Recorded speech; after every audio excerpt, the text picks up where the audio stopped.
Mathewson's. With a satisfied customer. Absolutely. Vitally important. Do you like spiders?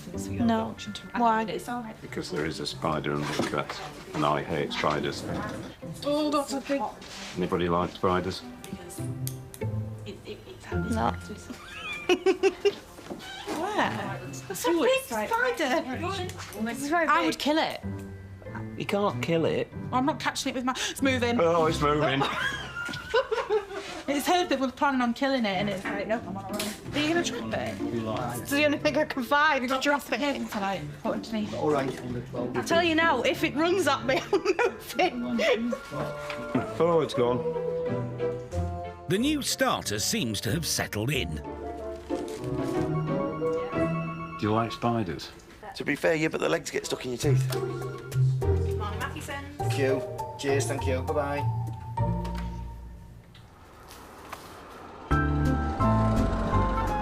Yeah, we're off up to Kirby Stephen Station. Lovely station. To pick up this Triumph TR8, because the guy in question lives out in the wilderness somewhere. And so he's quite happy to take it down at the station for me to load up there. It'll be handy, there's a bit more room there. And the people at the station, I think they want me to maybe go on the footplate of an engine. But the main purpose is to pick up this TR8, which apparently is an interesting vehicle. Apparently it's a pre-production vehicle. I haven't seen it, so I'm hoping it's going to be half-tidy.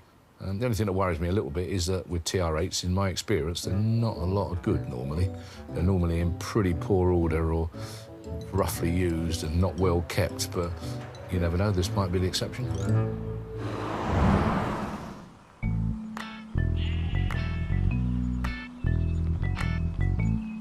On the edge of the Yorkshire Dales, John Forshaw is taking his beloved Triumph TR8 for one last spin.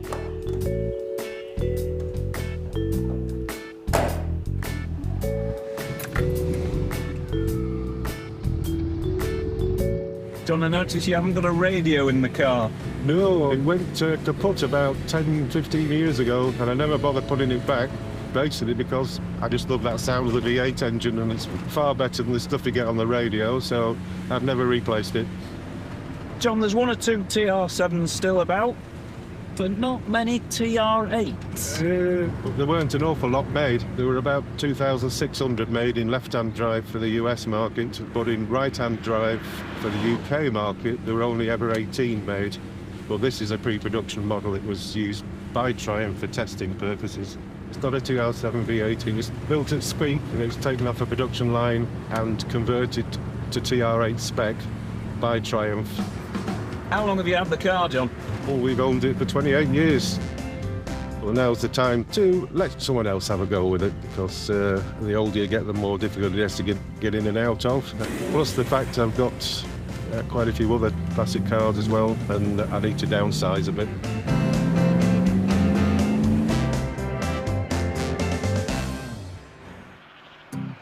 John Forshaw is en route in his Triumph TR8 to meet Derek at Kirby Stephen East railway station.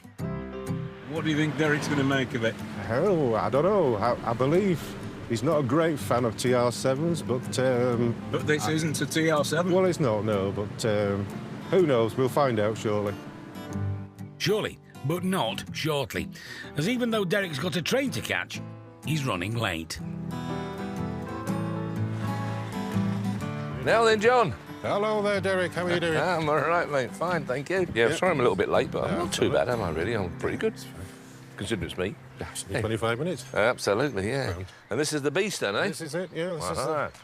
I've been taking a lot of flack on the internet, you know, about that Detectorist one, which made stupid money, but because it was the boot lid was signed. I've never even seen a programme. But I know what the car was worth, but I've taken some stick on that. It was built at Speak in '78, and it was taken off the line as a 7 and converted to 8 spec. Is that how they done it? They did it. American bumpers? American bumpers, yeah, American spec.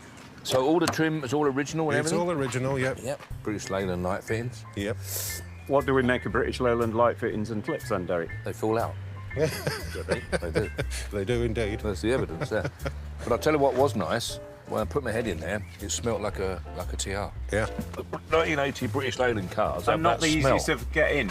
Well, if you're an old fellow that's not very fit and don't bend very well, I suppose so. But I'm a young sort of guy, agile and the rest of it, so I had no trouble at all, did I? So if I got you to do that shot again, you wouldn't have any problems, would you? I'd rather not do that Yeah, shot okay. again, personally. But bit of glue, emotion coming out again, I can see it.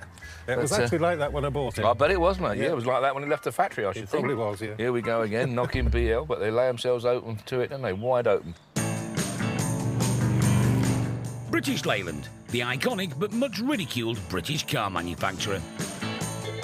Created out of the merger between the Leyland Motor Corporation and British Motor Holdings.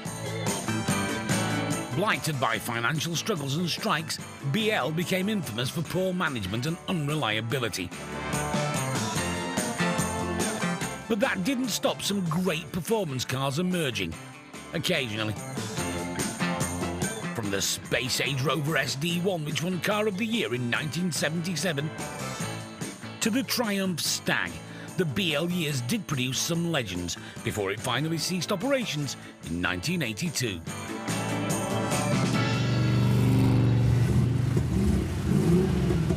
I don't know what it is. There's some sort of charm about them, isn't there? You know, these were built and the components were so bad, you sort of just fall in love with them somehow, don't you? I don't know what it is. Listen to that beautiful V8. Sweet as anything. No misfire, nothing. Beautiful, beautiful. Yeah, well, they're all, like, when you alter the controls, they go, clunk, don't they, and things, and it's just a one-finger operation. 2 fingers and they fall out. They'll break. The beauty of a British Leyland car, as opposed to a Ford or a Vauxhall, is that you knew how bad it was going to be before you even picked the thing up. And you just said that's part of the charm. Absolutely. Yeah, absolutely. Part of it. You know, it's a bit of a guessing game. What's going to go wrong first? What's going to fall off first, isn't it? I think it's great. I think it's absolutely great. Who needs a radio, Derek? Yeah, you're dead right. Absolutely. Well, only thing I would have on, of course, is Leo Sayer. But other than that, no, you don't need a radio for anything else. You just need a CD playing Leo Sayer. That's it. That's all you need, nothing else, man. John, are we just going to give it a very quick spin up the road, me and you? Yeah, sure. No Jump problem. in then. Yeah.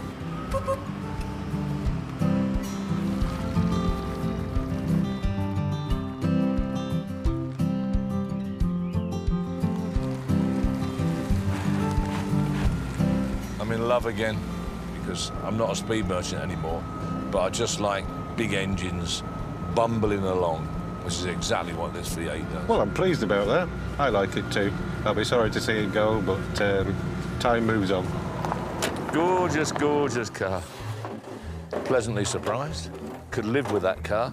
Never thought I'd hear myself say that I'm enamoured about a TR7 or TR8.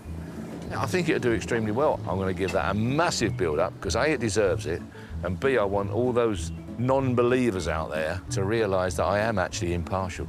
If a proper thing comes along, I appreciate it. What's its value? 15 grand. But he wants 18 grand. We're going to give it a go, but I don't think it'll make it, personally. There we are. I'm going to have a ride on an engine. Yep. So I'll say thank you ever so much. I'll see you when I've got my next one for sale. Please do.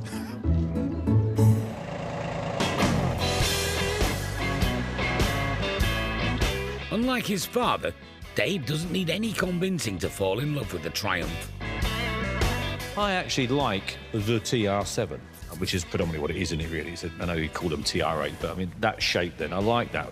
They are real quirky, aren't they? And obviously, I suppose there's a big argument to say if you're going to have one, i.e. that shape Triumph, you might as well have one with all the bells and whistles with a V8 in, aren't you? Because there's nothing like that V8.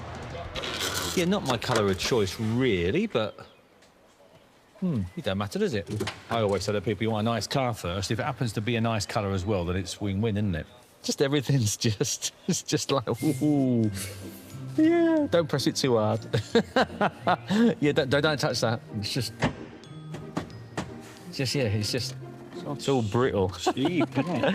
Yeah, and it hasn't got brittle with age. They just were, just poor quality.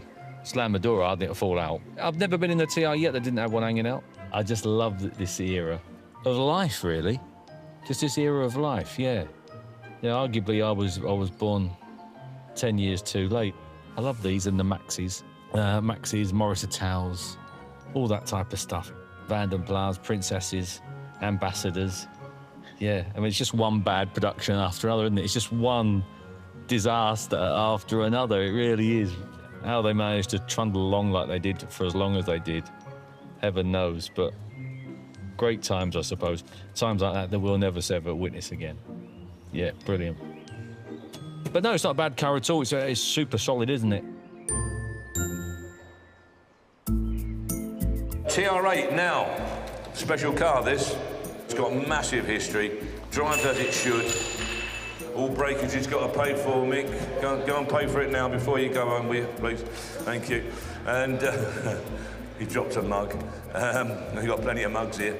So anyway, there you go. It's the TR8, proper factory pre-production of TR8. History going to the States, history coming back, history being sold. Start low if you like. Where do you want to be? 10,000, 11,000, 12,000, 13. 13,500. 13,500, 14. 14,500. Who's that? That's Tim. Tim. Now then, Tim. 14,500. 15,000 pound. 15. 15,500. Kent's in. 16,000. 16. 16,500. 16,750. Oh, 17. 17. Tim's back in. Kent's the buyer. Tim in Kent. 17,000. Third and last time. 17,000. Hey, well done. That's Tim in Kent.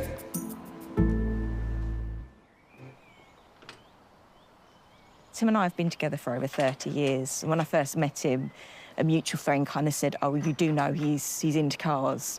I feel like that's an interest that's kind of developed into something slightly unhealthy, a bit of an obsession. The nonsense and the chaos that I've created for myself has bubbled into this huge monster. It's an uncontrollable monster. In Kent, Tim and Claire Clark's quirky car collection has welcomed the TR8 into its fold. Where it all began is Dad's DBS.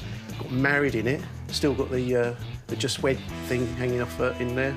And then last year, out of the blue, V8 Aston, known as the Growler, came around and still can't believe that that's sat in that workshop. Poor old Range Rover, which is needing paint, that's sat out there.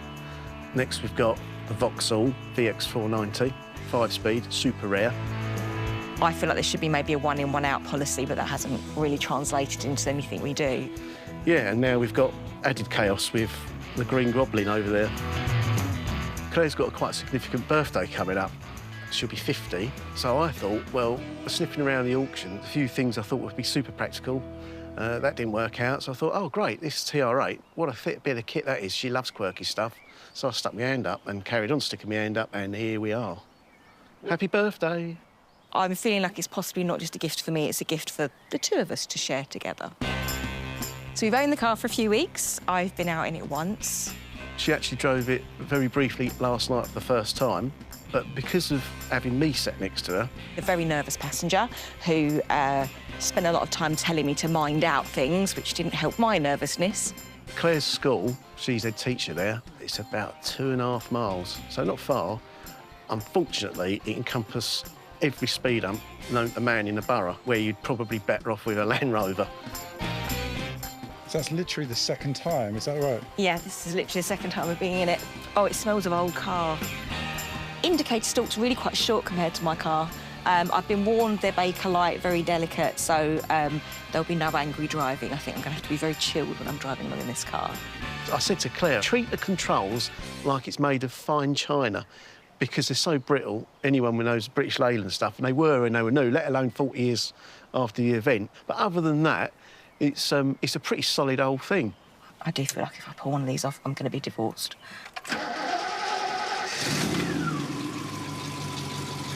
It's really cool sounding. How are you feeling? Very nervous. You really do notice just how low down to the ground you are. It's just got so much power. This is definitely built for bigger roads around here. Have you been over speed ramps in this? No. Speed bumps? No, but there's always a first. Here we go.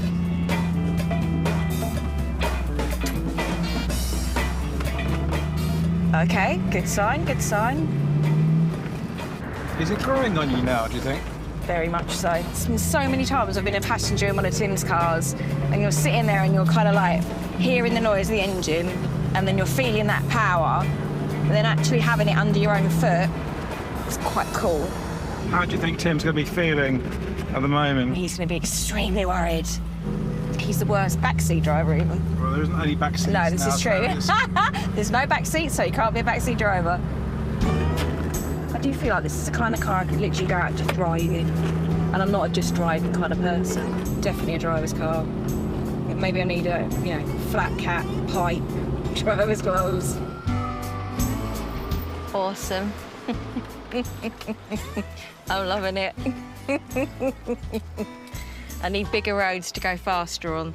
I feel like some kind of like 1960s female racing driver driving along. It's really good fun to drive. Thank you for my birthday present. You're welcome, kid. Well, I'm chuffed. It's one of those sink or swim type of thing, and she's coming back with a smile on her face, so winner, winner, chicken dinner, love life.